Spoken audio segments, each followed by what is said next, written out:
ساتھ پڑھے لکھے لوگوں کا بھی ایک مسئلہ ہے، وہ دوسروں کو جاہل کہنا ضروری سمجھتے ہیں، الا ماشاءاللہ۔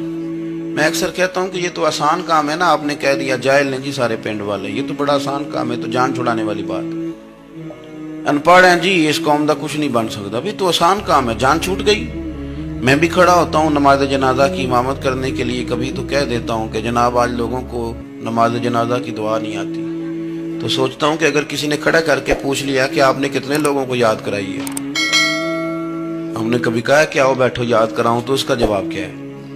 تنقید کرنا آسان کام ہے اور تعمیر کرنا یہ مشکل مرحلہ ہے۔ عزیز دوست، ہمارے ہاں نا ان پڑھ بندے کے ساتھ اور اس بندے کے ساتھ جس کی سوچیں محدود ہیں، ہمارا رویہ اتنا تلخ ہوتا ہے۔ بھئی مزہ تو تب آتا ہے نا جب آپ کو کچھ لوگ کہتے ہیں میں اچھے کے ساتھ اچھا ہوں، تو اچھے کے ساتھ تو ساری دنیا اچھی ہوتی ہے، آپ نے اس میں کیا کمال کیا؟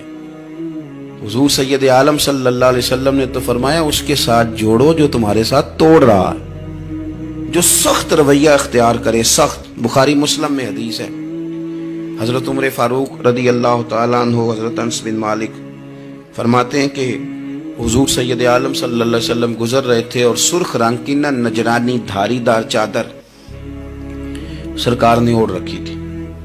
ایک بدو آ گیا، اس نے کیا کیا کہ حضور کی مقدس چادر کو پکڑ کے کھینچا، اور اس زور سے کھینچا کہ گردن مبارک پہ نشان پڑ گیا۔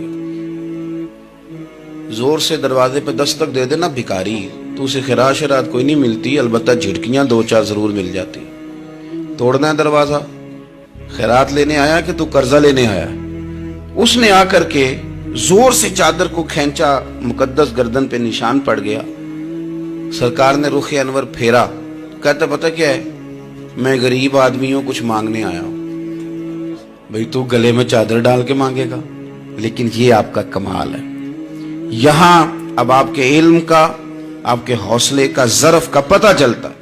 کھینچی چادر، کچھ مانگنے آیا ہوں، اور صحیح بخاری کے لفظ یہ کہ فَالْتَفَتَ إِلَيْهِ فَضَحِكَ،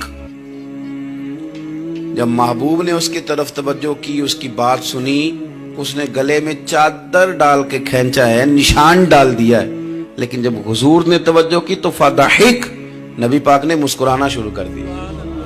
حضور مسکرائے، یعنی چادر ڈال کر کھینچنے والے، اور یہ چیز آپ کو بڑا کر دے گی۔ آپ یقین کریں، آپ کو کسی نے برا کہا تو آپ نے ڈبل برا کہا تو آپ تانگ ہوں گے۔ ہنڈیا جب جلتی ہے تو اس کے کندھے، ابلتی ہے تو اس کے کندھے جل جاتے ہیں۔ آپ کسی کو اینٹ کا جواب پتھر سے دے کے پریشان ہوں گے، لیکن اگر آپ نے کہہ دیا نا چل یار موج کر، اور کر لے دو گلا، اور آپ ہنسیں، یہ بڑی پاکیزہ سزا ہے دشمن کے لیے، بڑی صاف ستھری۔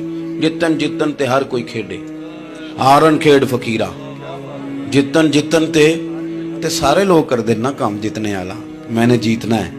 تو درویش کہتے ہیں جتن جتن تے ہر کوئی کھیڑے، تو ہارن کھیڑ فقیرہ، اوے جتن دا مول کوڈی پیندہ ہی، ہارن دا مول ہیرا، ہارن دا مول ہیرا۔ کبھی کبھی ارادہ کریں چل کوئی بات نہیں، کر لے یار، پھر کیا ہے۔ اور یہ کام آئے گی چیز بہت زیادہ۔ حضور صلی اللہ علیہ وسلم سے کہنے لگا کچھ مانگنے آیا ہوں، تو اب حضور نے کیا فرمایا؟ فرمایا ایک دو چار بکریاں نہیں، دو پہاڑیوں کے درمیان جو ریوڑ ہے نا بکریوں کا، اجڑ، فرمایا سارے اس کو دے دو۔ اب اس نے وہاں تو کوئی جملہ نہیں کہا، گھر چلا گیا اپنے گاؤں قبیلے، اور وہاں جا کے لوگوں سے کہنے لگا سارے ادھر بیٹھے ہو، جاؤ دوڑ جاؤ مدینے جا کے مصطفیٰ کا کلمہ پڑھو۔